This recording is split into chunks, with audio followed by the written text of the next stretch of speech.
Delhi Capitals को जीत मिली तूफानी, IPL 2025 की क्लियर हुई कहानी। जी हां, प्लेऑफ के रन की बात करें तो हर टीम का पहला मोटो यही है कि आईपीएल 2025 के प्लेऑफ्स में पहुंचे।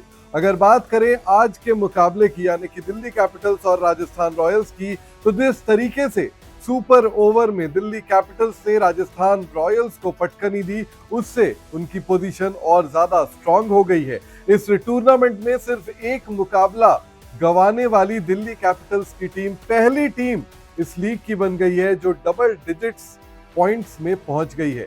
जी हां, दिल्ली कैपिटल्स के अब 10 अंक हो गए हैं और अगर पहली टीम है डबल डिजिट में पहुंचने वाली, तो आप समझ सकते हैं कि पॉइंट्स टेबल में दिल्ली कैपिटल्स जो है वो टॉप पोजीशन यानी कि पहले स्थान पर है। अगर बात करें पॉइंट्स टेबल की, तो दिल्ली कैपिटल्स ने अब तक 6 मुकाबले खेले हैं, 5 मुकाबले जीते हैं, एक मुकाबले में उन्हें शिकस्त मिली है और 10 पॉइंट के साथ वो नंबर 1 पोजीशन पर बने हुए हैं। लेकिन दिल्ली कैपिटल्स की जीतने से प्लेऑफ्स की कहानी आईपीएल 2025 की कैसे क्लियर होती हुई नजर आ रही है, वो भी आपको समझा देता हूं। दरअसल अब हुआ ये है कि जैसे जैसे आईपीएल आगे बढ़ रहा है, वैसे वैसे पॉइंट्स टेबल में क्लियर डिस्टिंक्शन आने लगे हैं, यानी कि लगभग आधे मैचेस आईपीएल के पूरे हो चुके हैं।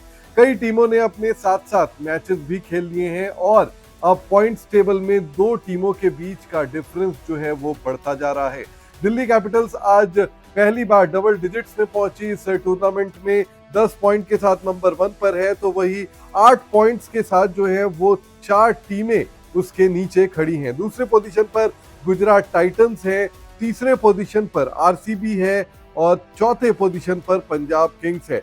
लखनऊ सुपर जायंट्स भी 8 पॉइंट्स के साथ 5वें स्थान पर है, लेकिन लखनऊ सुपर जायंट्स ने अब तक 7 मुकाबले खेल लिए हैं।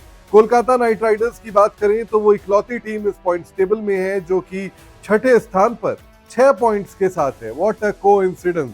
लेकिन इसके बाद अगर बात करें तो Mumbai Indians, Rajasthan Royals, Chennai super Kings, Sunrisers Hyderabad, ये 4 टीमें जो है वो 4-4 पॉइंट्स पर है, यानी कि सिर्फ 2-2 जीती इन टीमों को अब तक मिली है। अगर आप आईपीएल देखें तो आईपीएल में अधिकतर टीमों ने अब तक 7 मुकाबले खेल लिए हैं और अब क्लियर डिस्टिंक्शन, जैसा कि मैंने आपको बताया, वो दिखने लगा है और इससे अब ये साफ होता जा रहा है कि जो बड़ी टीमें हैं, जो नाम बड़े हैं, उनके सीजन में दर्शन छोटे हैं। जी हाँ, Mumbai Indians, Chennai super Kings, Rajasthan Royals, Sunrisers Hyderabad, अगर इन टीमों को इस टूर्नामेंट में वापसी करनी है तो अब जीतना शुरू करना होगा। और पॉइंट्स टेबल में जो टीमें निचले क्रम पर हैं, सिर्फ उन्हें नहीं बल्कि जो टीमें ऊपर, यानी कि दिल्ली की टीम, गुजरात टाइटंस की टीम, पंजाब किंग्स, इन टीमों को मात देनी होगी और तभी ये बड़ी टीमें जो है वो ऊपर आ सकती हैं। यानी कि जो टॉप 4 की फाइट चल रही है वो अब इंटेंस तो हो ही रही है, लेकिन सिर्फ 5 टीमों के बीच ही ये कंपटीशन अब बढ़ता हुआ नजर आ रहा है और एक तरह से मैं ये कहूं कि प्लेऑफ की तस्वीर, कहानी क्लियर होने लगी है, तो ये बिल्कुल भी गलत नहीं होगा।